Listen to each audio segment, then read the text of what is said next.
thrilled that you've joined us for our Summer Institute here at the University of Texas at El Paso. It's an honor to be here, truly. Wonderful. Well, your memoir is titled House Built on Ashes. This house of memory, a house that we inhabited and that we carry with us all our lives. Specifically this house in South Texas, northern Mexico. Tell us about the title and the writing of the memoir. I've always been intrigued by the notion of home. What does it mean? What does it constitute? What happens to a sense of home when a person, a child, meets very unstable cultural markers, given life's circumstances of immigrating to another country, of coming from a very impoverished background, of being queer in a very traditional community, such as South Texas, which is very Mexican American and very Catholic, and certainly in his home as well. In my home, it's a very traditional home. So that's why I wanted to make sure that the title reflected some of that. The ashes, I think for me anyway, it speaks to the remnants of our memories, the things that burn in our lives in different ways, in the sort of the broadest sense of the term, what remains. So that's kind of in a nutshell the basis for, anyway, the inspiration for the title and the content in general. The narrator, you, as a young boy, is very perceptive. He's able to describe home, but also parent love, his interactions with his siblings. Mm-hmm. We also get a sense of how he becomes a naturalized citizen at the beginning, at a young age. For instance, we read on page 7, I think then of who we are before we are taught customs, flags, pledges of allegiance, names of nation states, their margins on a map, and the armed men who guard them. I think of what we lose when we win. Tell us about this sense of winning, but also losing or losses. Right. So for the narrator, he is born in a place that he is taught then when he starts going to school, when he starts absorbing American culture, or the dominant American culture. He begins to see his past as undesirable and kind of deficient, or as a deficit and nothing else. It's a very impoverished place where he was born, but it is not lacking in beauty, right, and in love. But nonetheless, he's confronted with this culture that sees, in general, whatever is sort of un-American as less than. And so he begins to internalize this. And he is taught that he's a winner and that he's incredibly lucky to be in America. And he feels it, that he's a winner. But as a child and as an adolescent, he's not fully aware yet of what he's lost, right? Or what he's in the process of losing in so fiercely and unquestionably embracing the vision of America that he's presented with through the media, through the different sources around him of influence. And so the story in part is trying to recover that past and reframe it as not only deficit, right? And not only hardship and pain, but also beauty, also family, love, duty, great sense of duty in his family. He is a very perceptive narrator. I attribute that to a sense of displacement. As a child, he begins to be bullied in Mexico at a very young age. So life becomes, his days become on some level always unsettled. There's a sense of threat, especially if he leaves the house. This is in the village in Mexico. And that sense of threat, I think, is what made me very perceptive, kind of hyper aware of my surroundings. That sense of threat, which then allowed me to be able to kind of write in that kind of detail. Earlier today, as you shared with the teachers your writing life, and yesterday we had a poetry reading that featured all of your work and your memoir. But I noticed earlier today you described the role of the teacher, the educator, the professor, that we make connections with our students, their lives, their everyday lives. And you also mentioned that our working class backgrounds, the poverty that we faced growing up, coming of age, among our families, but there was always this sense of safety, of sustenance, of growth.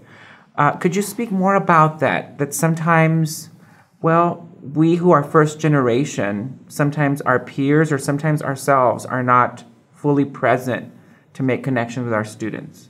There is a way in which being a first generation college student and then becoming a teacher and having that sense of authority in the classroom can be, for someone like me at least, can be a challenge because my background is not informed by people in positions of power or even relative power, right?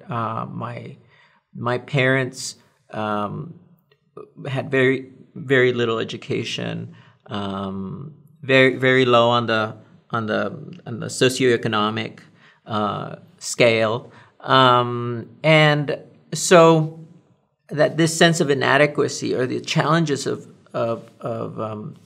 engaging in this journey of academia and education and knowledge and relative power in the classroom can be troubling. I think to acknowledge that sense of a certain level of discomfort or a certain level of feeling a sense of unbelonging in the world of academia can be an asset if we acknowledge it and we bring it into the classroom and we are honest about it. I think we can then role model for students a kind of that same sense of being honest with ourselves, of being truer to who we are, and letting those aspects that cause us discomfort, letting them out to the light, so that we can then have kind of a greater power over them, and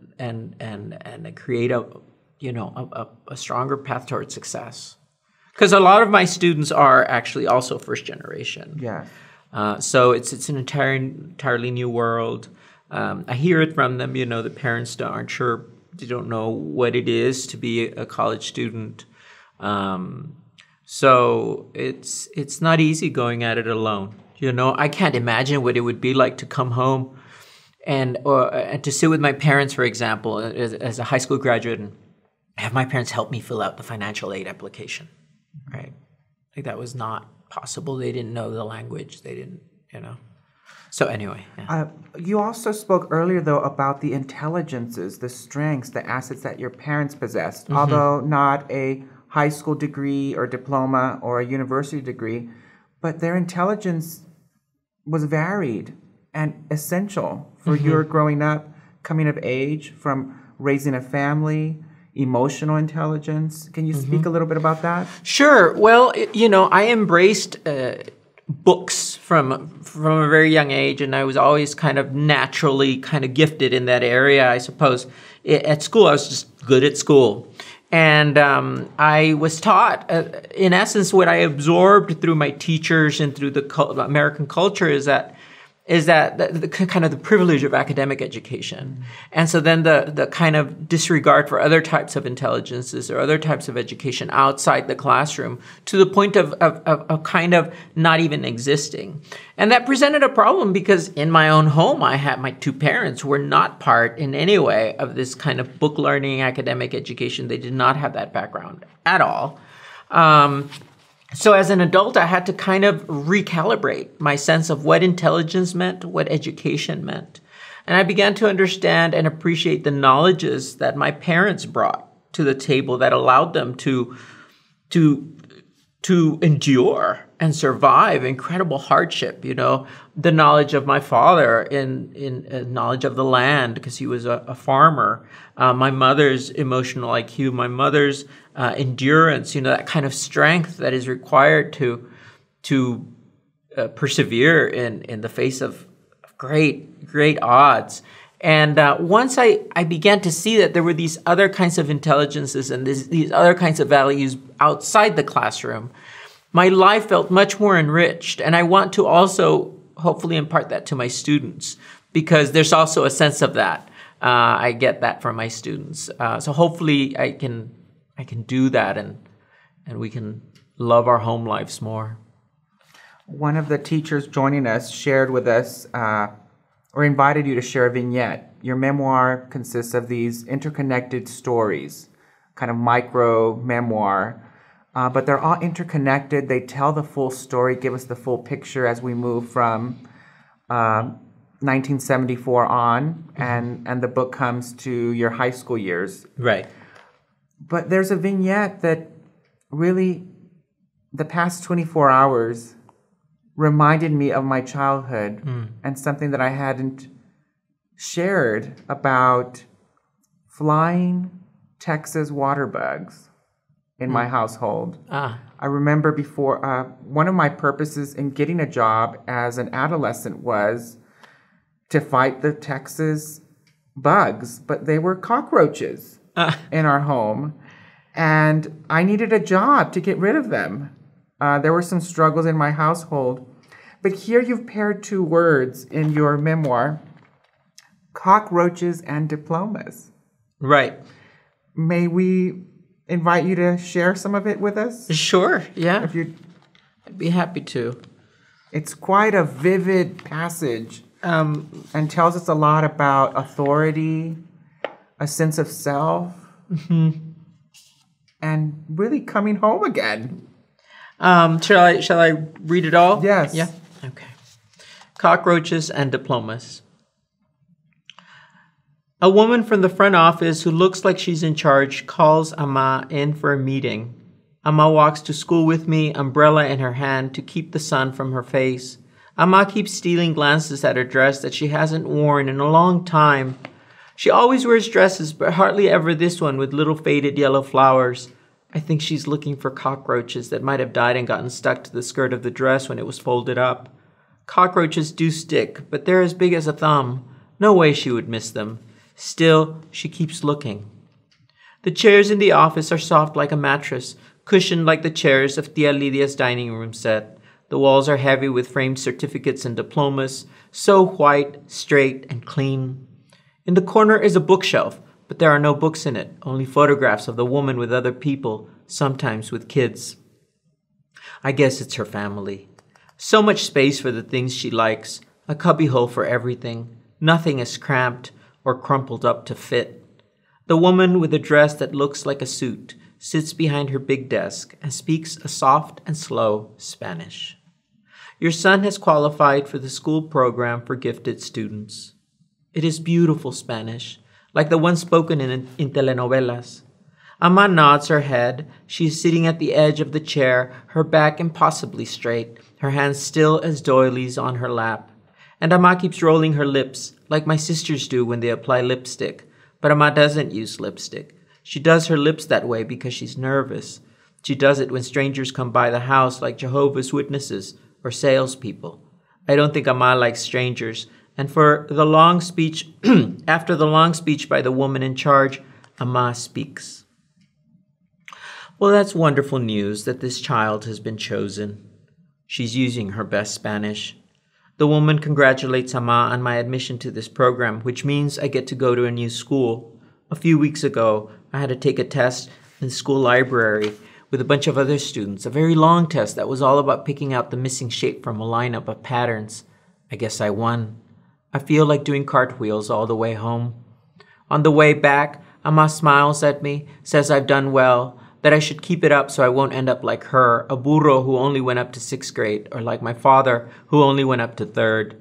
I ask her why she or Appa didn't keep going to school, and she doesn't answer, only saying, "This life is not." Then she stops herself and turns to me, looks down and says, "Where there is a will, there is a way." We keep walking. I don't like imagining my parents as burros, as dumb asses, but I do like feeling smart and special. The program means I'll have to go to another elementary school that's not close to where we live. This time I will have to take the bus, which means I will have to get up very early, but I don't mind.